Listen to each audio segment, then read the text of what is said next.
Hello. So we're heading up to Seat Sandal today, this evening. It's somewhere I've been past, I've been around, I've been under quite a few times. So I've done the Fairfield Horseshoe, been on Fairfield a few times, I've been up to Grisdale Tarn a few times, camped at Grisdale Tarn a few times, passed on the way to Helvellyn, and every time I've been past it was planned on the route, or nearly every time it was planned, but I never got up there for one reason or another, usually because there's cloud on the top and think, leave it, we'll go next time. Well, I don't plan on being around this area really, as I've covered all the peaks around here, so it might be a while before I'm back. So tonight we're going to go up there and I'm going to camp on the summit, so I'll well and truly go to the top this time. So the weather's not looking too bad, but I think it's just going to be a bit cloudy this evening. I don't think it's going to be anything crazy. I don't think it's going to drop too much lower than it is now, hopefully. But yeah, it should be a pleasant evening, no crazy weather or anything, so that's what we like. Yeah, it should be a good one.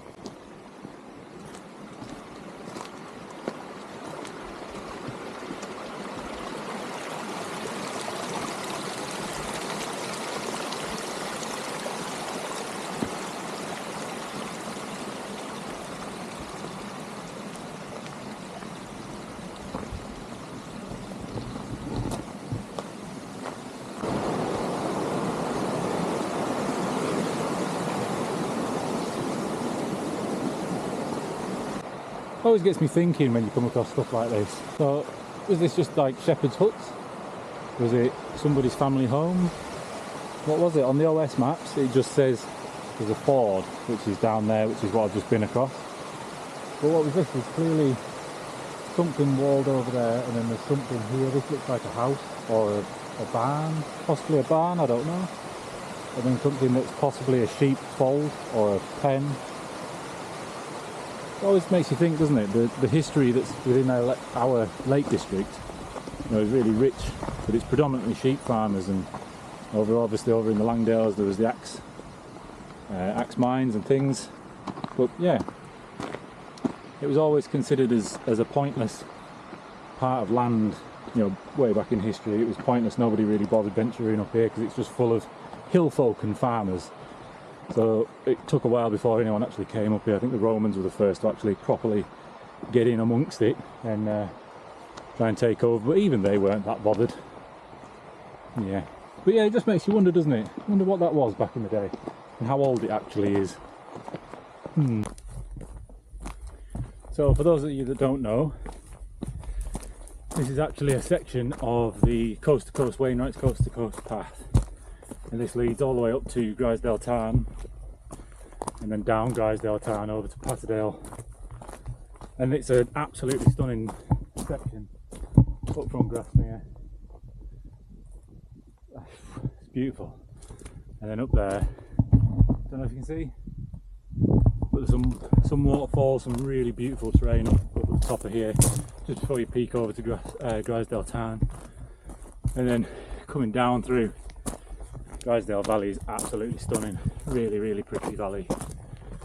So yeah, so that's the route I'm taking. So we get to Grisdale Tarn, swing a left, and then it's a steep climb up to Seat Sandal. I've noticed on the steeper route, the more direct route from Grasmere up to Seat Sandal, there's a group of young lads heading up there, so hopefully they're not going to be blaring music and partying.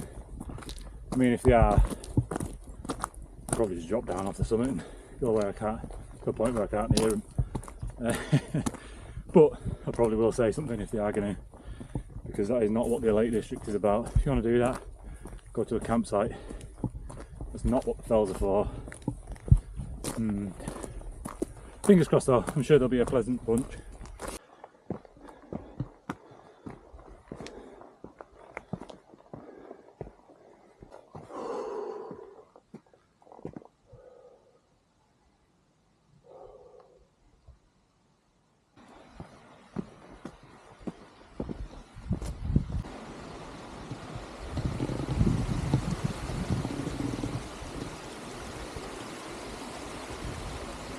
Wow.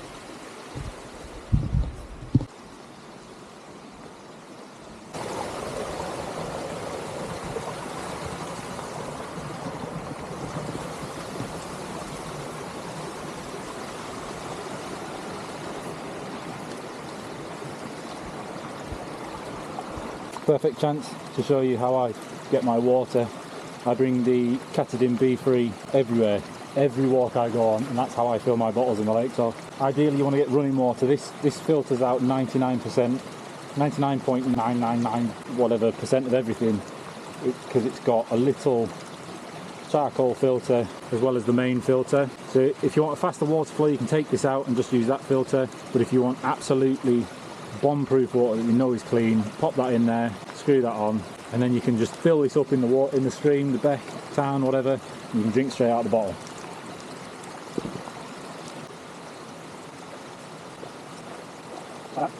Just like that, you've got perfectly drinkable water.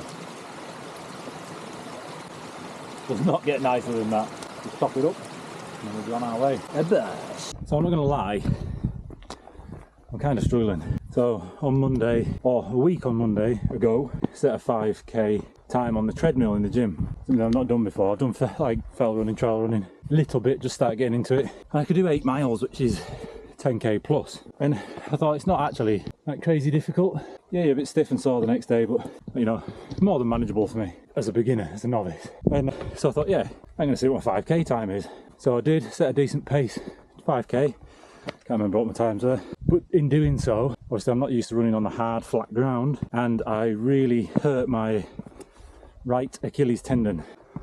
To the point where I was hobbling around for a few days. And then Monday just gone. It's Thursday today, just for context. But last Monday, oh, my ankle's feeling better in the gym again. I'd sort of avoided the treadmill and anything too strenuous on my ankles. So I thought, right, I'm going to just have a run. Not going to set a time, not going to push myself, just going to have a run to warm up and then go off and do whatever I need to do. Anyway, I only got 2.5k in and I had to stop because my right Achilles tendon was killing me. And I've kind of been hobbling ever since. Today's been the best day.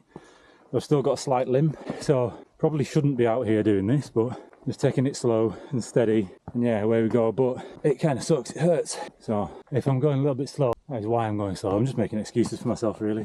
I'm currently wearing like trainers, the Soleil mountain trainers. I've just ordered a pair of the high ankle, like boot style, lightweight alpine mountain trainers. So that's going to offer more support for my ankles, which I was wanting them anyway, so because my ankles aren't what they used to be. So hopefully that'll help with recovery and things over the next couple of weeks, because although I'll slow down in the gym, I will still be getting out and about as much as I can. Obviously trying to be sensible and not overdoing myself, which is easier said than done when you're not a very sensible person. Yeah, I don't tend to do things easily. I'll go as hard or as fast or as steep or as long as I can. So yeah, but we'll try and behave.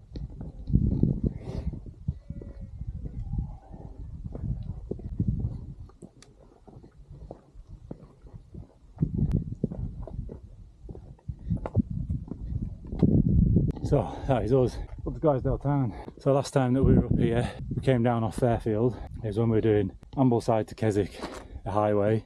But yeah, we came the Nabscar all the way to Fairfield, dropped down here. There's a little remnants of an old hut or a sheepfold or something there. Had my breakfast in there, then I walked along the tarn and up that zigzag path you can see up there, and then obviously on to Helvellyn and all the way to Keswick. But today we're going up Sandal, so I'm going to take this really steep gravelly path up there, which is a bit of a scramble.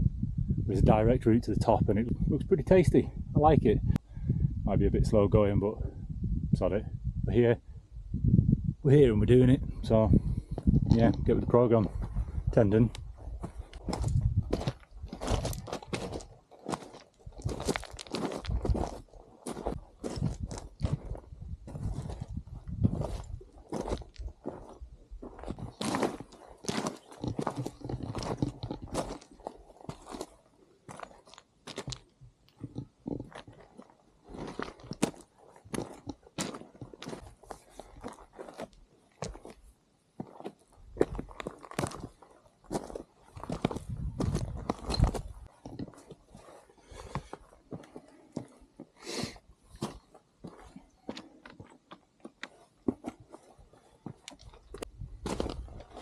Not a bad scramble this.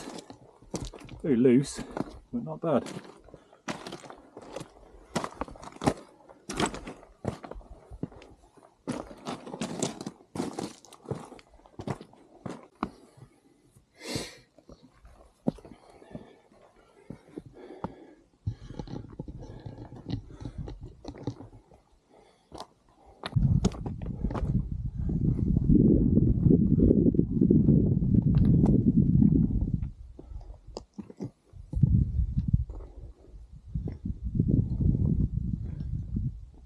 Almost there. Almost there.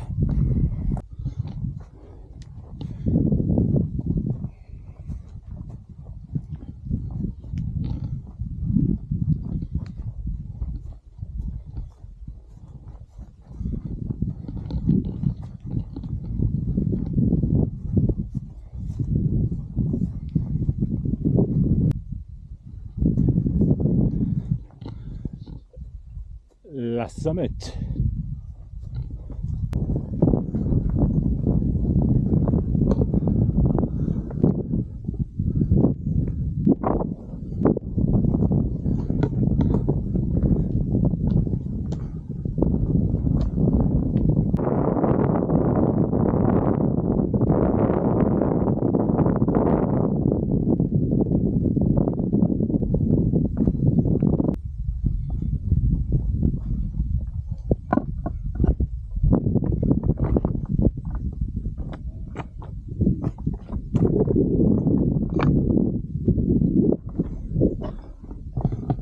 What a vista that is.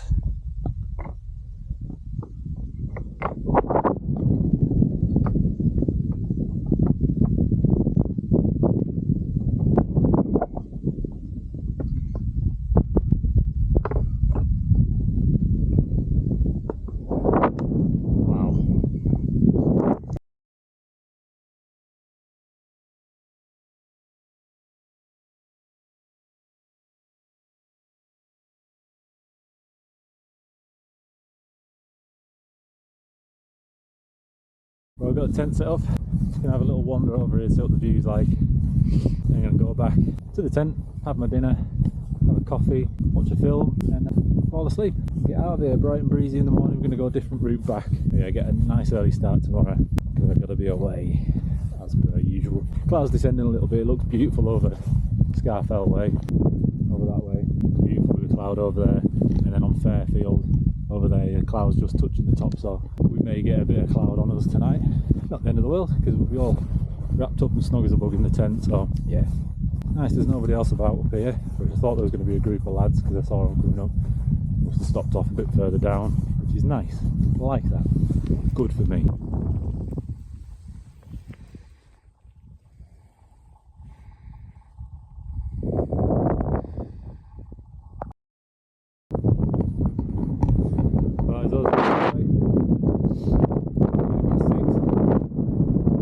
Gloomy this morning, the clouds. It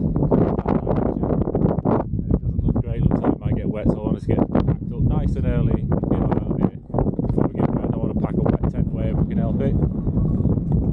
Yeah, let's get back down.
This is a special little message to the group of 4 lads I saw on the summit of Seat Sandal last night. Now, I made mention to them in a previous clip that I was following them up. I was going up a different route. Well, I beat them to the top in a setup camp before they got there. Now, I'm going back down Seat Sandal right now, and I'm tracing the route that they took. Fortunately, I've already filled my pocket with litter, and I'm not even halfway down. It's all pretty fresh litter. So these lads were talking about coming here every weekend and climbing, doing more and more. Every weekend they want to come and camp and climb higher mountains and enjoy the lakes, which is great. But if you're littering like that, you're not welcome. We don't want you back. If you're going to litter and make a mess and blare loud music like you were not welcome here. Anybody that's willing to litter, blare loud music, you're not welcome. You're really not. It breaks my heart to see all this litter on our beautiful fells in our beautiful lake district. If you're going to litter on the lake, stay at home. Don't bother. We don't want you here.